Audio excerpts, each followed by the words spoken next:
I'm the answer to your every cry. So illusion for the way behind. I bring to you good news. Glory, hallelujah.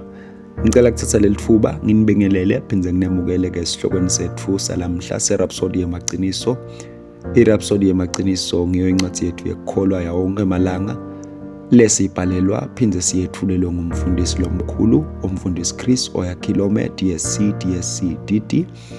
Lamhla ke ngolwesihlanu dilishumi nesithupha kuyo inyanga yeNkhwenkhweti. Umfundisi usipha isihloko lesihle uthi mani sibinzi kodwa uthobeke.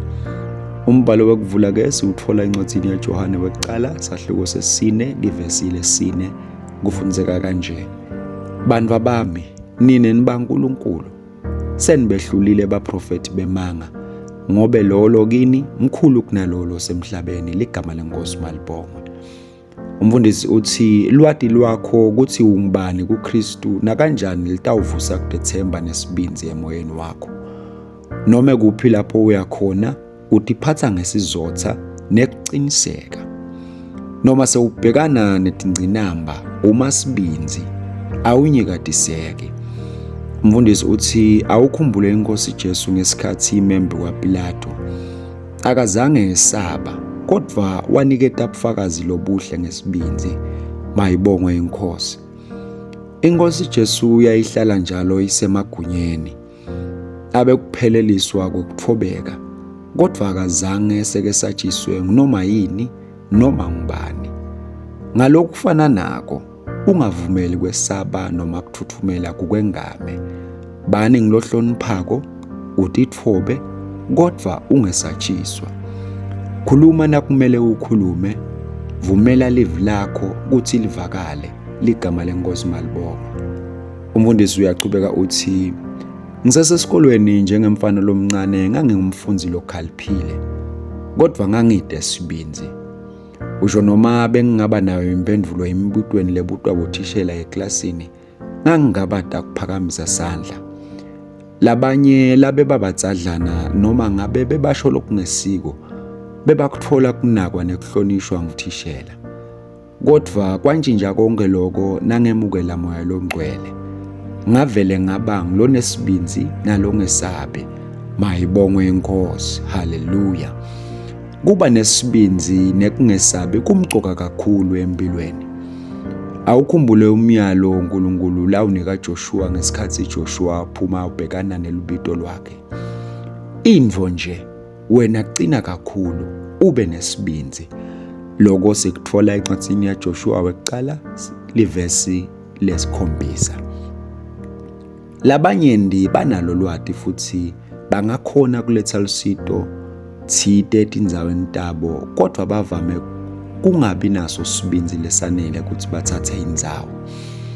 Labo labakhulumako lokungiko noma lokungesiko ngulabo labanakekako, labahlonishwako nalabalungisako nakudzingekile, mayibongwe iNkosi.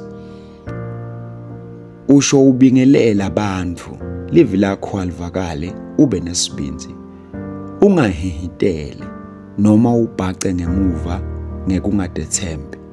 Khuluma ngesibinzi, bingelela ngesibinzi, uphindze uphile ngekudethemba, mayibongwe iNkosi. uNkulunkulu ukunike umoya wemandla, hayi wekwesaba.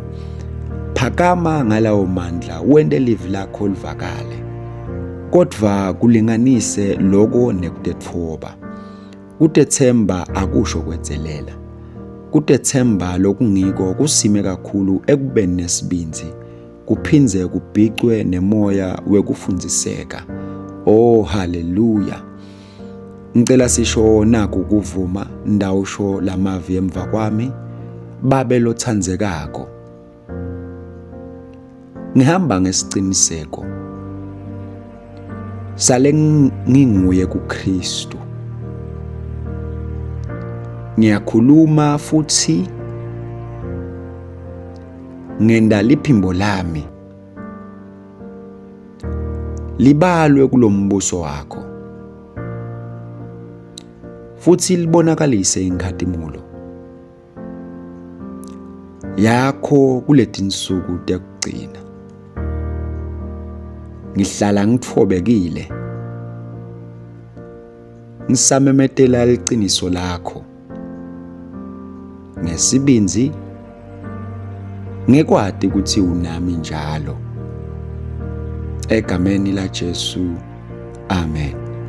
Nawuchubeka nesifundo lamhla ufunza incwadi ya Timothi wesibili sahluko sekucala livesi lesikhombisa. Ufunza incwadi yeTaga sahluko se-28 livesi lekucala. Ufunze incwadi yabaseFesu sahluko sesithathu livesi leli-12. Mayibongwe yenkosi. Na ufunza ihlelo lokufunda iBhayibheli ngeminyaka munye. Ufunza incwadi yaJohane sahluko sesikhombisa, ufunze livesi le-25. Uwelele sahlukweni sesiphohlongo ucala evesini lekucala uyogcina evesini le-11.